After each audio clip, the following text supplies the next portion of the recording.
পরবর্তী টপিকটি হচ্ছে প্রতিবাদ স্থান। প্রতিবাদ স্থান বলতে কি বোঝায়? তাহলে সহজে বুঝি, দেখো কোনো একটি সংখ্যা ধরলাম হইতেছে একটা 7 একটা সংখ্যা, তাহলে প্রতিবাদ স্থানের সংজ্ঞাটা কি? কোনো একটি স্থানের ঠিক বিপরীত স্থানকে বলা হয় তার প্রতিবাদ স্থান। তাহলে ধরলাম 7, 7 ঠিক বিপরীত সংখ্যাটা কত?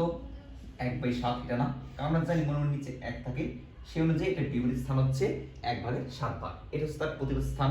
তাহলে একটা জিনিস কল্পনা করে দেখো, পৃথিবীতে কোন একটি প্রতিবাদ স্থান বলতে কি বোঝায়? যে স্থানটি সেখানে আছে তার ঠিক বিপরীত স্থান।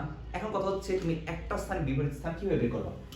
ধরো এই যে আমাদের সেই আবার আগের ফুটবলটা, এটার মধ্যে একটা স্থান ধরলাম, এই যেখানে একটা স্থান, এটার বিপরীত স্থান তুমি কিভাবে নির্ণয় করবা? তো এখান থেকে তুমি যদি মনে করো এটার বিপরীত স্থান এটা, কিন্তু তুমি কিভাবে? এটা তুমি তো একটা ডিস্টেন্স, কোনোভাবে ডিস্টেন্সটা সেম হয়ে যাচ্ছে না। তাই কাজ করি, এই বরাবর ছিদ্র করি, এই ফুটবল বরাবর ছিদ্র করে যেখান দিয়ে বের হলো, এখান দিয়ে বের হলাম, তাহলে এই স্থানের প্রতিবাদ স্থান হচ্ছে সেই এটা।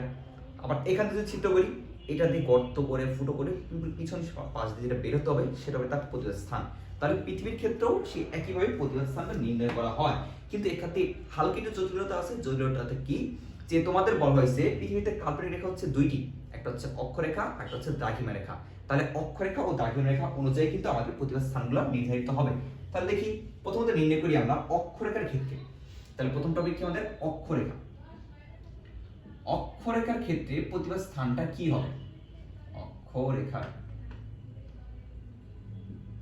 তাহলে ধরলাম পৃথিবীতে অক্ষরেখা কত ডিগ্রি সর্বোচ্চ? সর্বোচ্চ 90 ডিগ্রি। কোন একটি স্থানের অক্ষরেখা ধরলাম ক নামক একটি অঞ্চল, এর অক্ষরেখা কত? ধরলাম 30 ডিগ্রি, 30 ডিগ্রি উত্তর, এ হচ্ছে এই স্থানের অক্ষরেখা।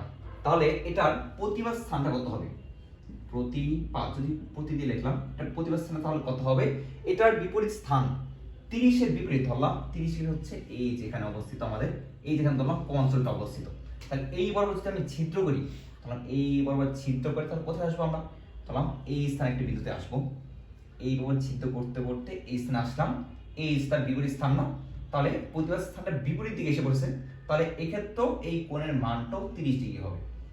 এই ক্ষেত্রে কোণের মানটা কিন্তু 30 ডিগ্রি হবে, কিন্তু দিকের ক্ষেত্রে আমরা জানি কি অর্ধেকাংশ ছিল না আমাদের পৃথিবীর অর্ধ গোলার্ধ যেটা, তাহলে এই কয়ের বিপরীত স্থান হচ্ছে এই ক, মানটা সেম, শুধু দিকটা হয়ে যাবে দক্ষিণ। এই হচ্ছে অক্ষরেখার প্রতিবাদ স্থান নির্ণয়ের সিস্টেম যেটা। তাহলে অক্ষর নির্ণয়ের ক্ষেত্রে আমার কি করতে হবে? মানটা সেম থাকবে। যদি বলা হয় কোন একটি স্থানে অক্ষরেখার মান দেওয়া আছে এবং মান হচ্ছে এত, তোমার কাজ করতে হবে মানটা সেম রাখতে হবে, কিন্তু দিকটা চেঞ্জ করে দিতে হবে, তাহলে সেটা প্রতিবাদ স্থানটা পেয়ে যাবো। তাহলে সহজ ছিল অক্ষরেখাটা। পরবর্তী জিনিসটা দেখবো হচ্ছে আমরা দ্রাঘিমা রেখাটা। দেখে নিই দ্রাঘিমা রেখাটা সিস্টেমটা কিরকম। তাহলে দ্রাঘিমার ক্ষেত্রে আমরা জানি কি সর্বোচ্চ মান কত? দ্রাঘিমার সর্বোচ্চ মান হচ্ছে 180 ডিগ্রি। তাহলে এই যে দ্রাঘিমা, তাহলে ধরলাম কোন একটি স্থান, এখানে ধরলাম খ একটি স্থান, খ একটি স্থানের দ্রাঘিমা ধরলাম ধরো 110 ডিগ্রি, 110 ডিগ্রি পূর্ব ধরলাম, যেহেতু দ্রাঘিমা রেখা পূর্ব বা পশ্চিম নির্ণয় করা হয়, এটার প্রতিবাদ স্থানটা জানতে চাইছে। যখন দেখবা পূর্ব পশ্চিম বুঝতে হবে সেটা দ্রাঘিমা রেখা, যদি বলা উত্তর দক্ষিণ সেটা হচ্ছে অক্ষরেখা। তাহলে এটার প্রতিবাদ স্থানটা কত হবে? দেখলাম প্রতিপাদ, প্রতিপাদ আগের মতো এই ক্ষেত্রে দিকটা চেঞ্জ হয়ে যাবে, প্রথম কথা দিক চেঞ্জ করতে হবে। তাহলে এটার প্রতিবাদ স্থান অবশ্যই পূর্ব আছে, সেটা হয়ে যাবে পশ্চিম, দিকটা হয়ে যাবে পশ্চিম। এখন কোণের মানটা কি সেম রাখা যাবে? এটা হচ্ছে কোশ্চেন, মনে রাখবা দ্রাঘিমার ক্ষেত্রে প্রতিবাদ স্থান নির্ণয় করতে গেলে কোণের মান চেঞ্জ হবে। কারণটা কি? কারণ হচ্ছে যে 180 ডিগ্রি, তাহলে তোমার করতে হবে কি 180 থেকে এই যে যে মানটা আছে সেটা হচ্ছে মাইনাস দিতে হবে। মাইনাস দাও, মাইনাস দিলে কত আসে? 180 থেকে 110 কি হয়? 70 ডিগ্রি না? এই 70 ডিগ্রি কোনটা? এটা হচ্ছে পশ্চিম, এটা হচ্ছে এই স্থানে তোমার প্রতিবাদ স্থান। তাহলে খেয়াল রাখবা হইতেছে তোমাদের একটা বিষয় যে অক্ষরেখার প্রতিবাদ স্থানের ক্ষেত্রে শুধু দিক চেঞ্জ, আর দ্রাঘিমা রেখার প্রতিবাদ স্থানের ক্ষেত্রে 180 থেকে বিয়োগ করতে হবে প্লাস দিকও চেঞ্জ করতে হবে। এই হচ্ছে প্রতিবাদ স্থান।